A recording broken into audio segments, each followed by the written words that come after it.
Good evening, Professor and scholars. My name is Dominique Knuckles.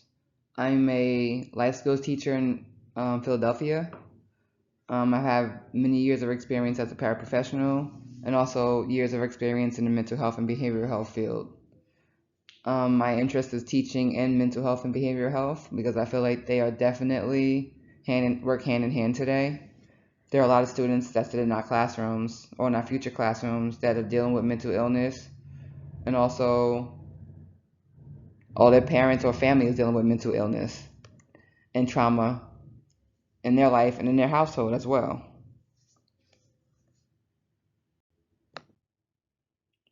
In my introduction, I discussed what is mental illness, what is trauma, how trauma impacts individuals, how trauma impacts relationships, and how trauma impacts a student's academic success.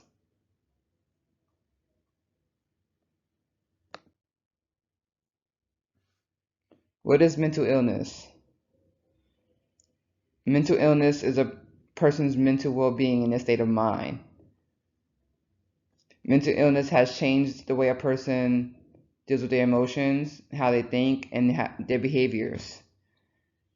People who are dealing with mental illness deal with a lot of distress in their life because they struggle with their emotions. They struggle with having positive thinking patterns. They struggle with making positive choices with their behaviors. There's a wide range of conditions that impact an individual's mood, their thought process, their decision making, and their behaviors. So these conditions make it hard for people to cope in certain situations, make it hard for them to think before they act and make the positive decision or even want to make positive decisions. It also impacts their behaviors. Um, for as for us as teachers, we're going to deal with kids who are going to have some behavioral struggles, and who knows what that child may be dealing with.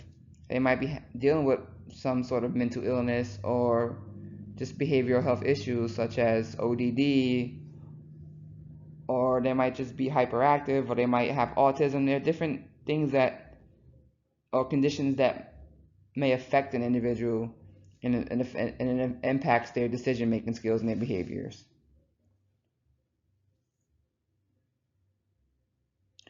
So the best way is to teach people how to cope with these situations and to get the mental health help that they need. So what is trauma?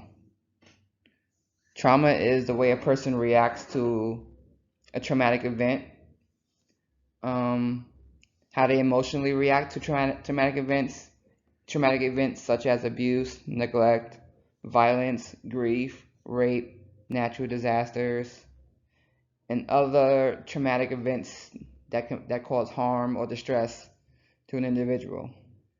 With There are a lot of kids that are dealing with abuse, neglect, violence, grief, rape, natural disasters in their life. I lived in Florida for 9 months and we dealt with Hurricane Ian. At the time, I was working in a school out there, and we had one kiddo who lost his grandma due to Hurricane Ian. And he was autistic, so it was even harder for him to cope and to understand that he won't see his grandma anymore on Saturdays and Sundays because she would come over every Saturday and then they would go to church together every Sunday. So we noticed a big change in his behavior when school reopened. He came back to school. It was a drastic change in his behavior. He became more violent. Well, he became violent in general because before that he wasn't violent at all. He would say some things, but he never get aggressive. He became very aggressive and would attack individuals because he was probably trying to figure out how to cope with not being able to see his grandma. Every Monday he would come in because on Sundays he would usually see his grandma in church, but he is no longer seeing her, and he would come to school and he would ask for her and talk about her as if she was still there. Um, and when his parents would tell him that grandma was no longer here, he would instantly go into a aggressive attack because that was him trying to figure out how to process that information and that grief. So as teachers, it's important for us to have an understanding of our students, build a rapport and a trust with our students, and have a great relationship communication with the parents or the guardians at home. How does trauma impact individuals? Trauma can impact individuals in many different ways. Trauma is going to impact it's not going to impact any individual the same. It's going to impact everyone differently because we all react to things differently. Trauma is not going to impact me the same way as it's going to impact a friend of mine because we're different people. I might have better emotional regulation skills than my friend, or I might not be doing drugs and alcohol, and somebody else might, go and do that. So trauma impacts an individual's emotion regulation skills. They struggle with coping with, for instance, coping with death of a family member, or coping with not getting their way, or coping with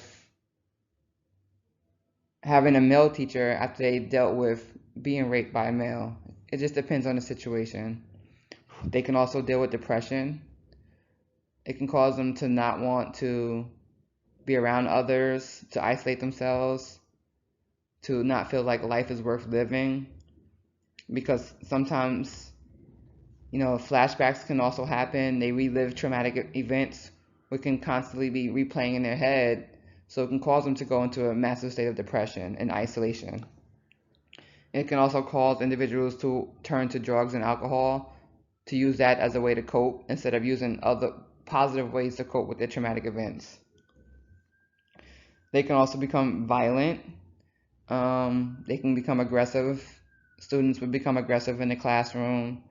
So we had one kiddo that lost their grandma. He would spit at people. He would scratch them. He would throw chairs. So it can cause them to do things that they were in the right state of mind they wouldn't have done. They can be very self-destructive, meaning that they don't care how behaviors are going to impact them, because people who deal with trauma can also do other risky behaviors that can cause harm to themselves or to others. So being self-destructive, they don't care if they're speeding down the highway and if they're gonna crash into somebody and how it's gonna impact them and the person that they hit, people that they're involved with as well. So it doesn't really matter to them because in their head they don't have a care about life due to the traumatic event.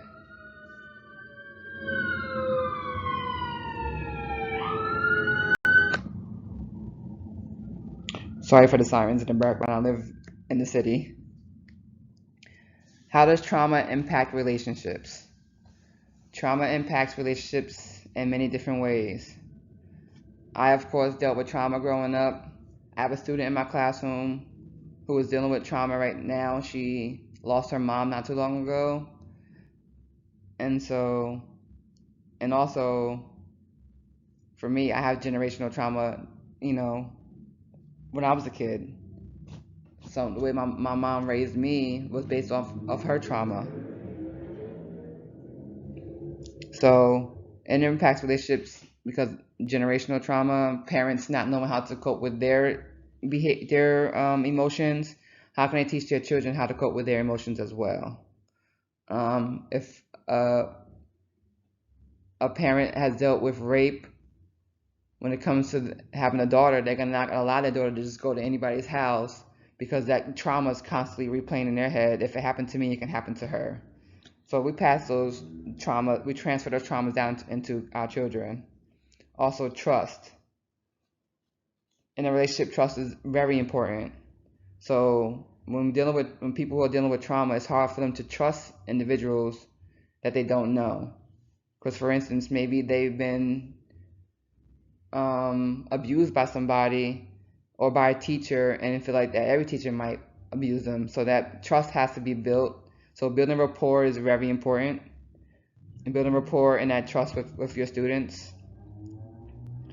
Also, boundaries based on the relationship. Every relationship doesn't get the same boundary set.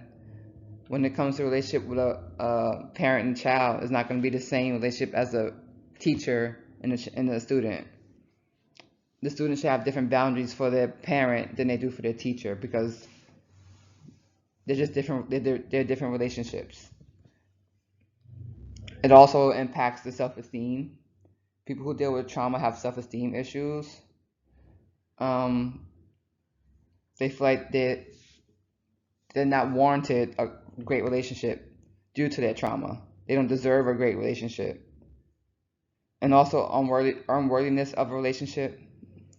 So people who deal with trauma, they don't feel like they're worthy of a relationship with anybody else. So they will shy away from engaging with people to build relationships due to the fact that they feel that they don't deserve it. They will isolate themselves due to their trauma, which will impact them from even building relationships with other individuals. Or for teachers, if that student wants to isolate and not want to communicate or engage with you, it's going to be hard to build that relationship. But first you got to build that trust. They have to feel safe and comfortable in your classroom for them to be productive. Trauma can impact a student's academic success. It can impair a child's focus and memory, because they're too busy thinking about the trauma that they're dealing with and that they have dealt with in their life, that they can't focus on what's going on in the classroom or even remember, because their brain is constantly thinking of their primary focus is mainly safety, security, and survival, the three S's. When kids or individuals are dealing with trauma, their main concern is safety, security, or survival, nothing else.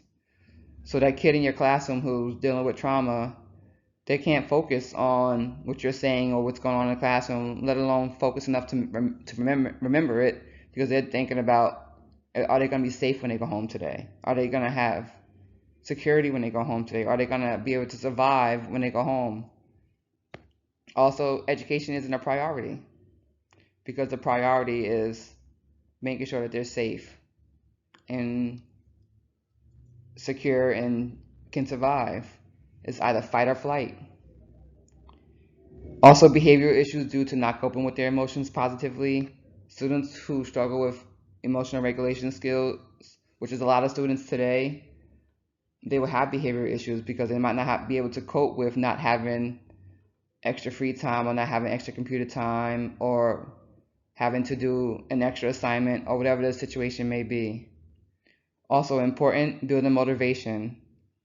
As a teacher, if you don't have a student that's motivated for an education, that student is not going to engage or even care about having an education or the will to want to participate and care about having good grades.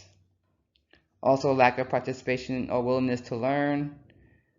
And that lack of participation and willingness to learn is the reason why we got to build rapport with our students and let them know that why an education is important and that you're there for them to help them get an education and that you care that they have an education. Then they will care more.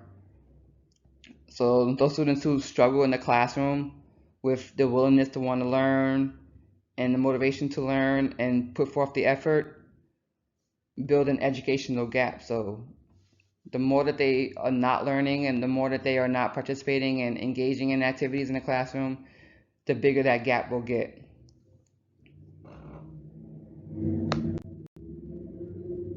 I want to thank you for listening to my presentation, and hopefully you enjoyed it. Thank you and have a great rest of your Sunday.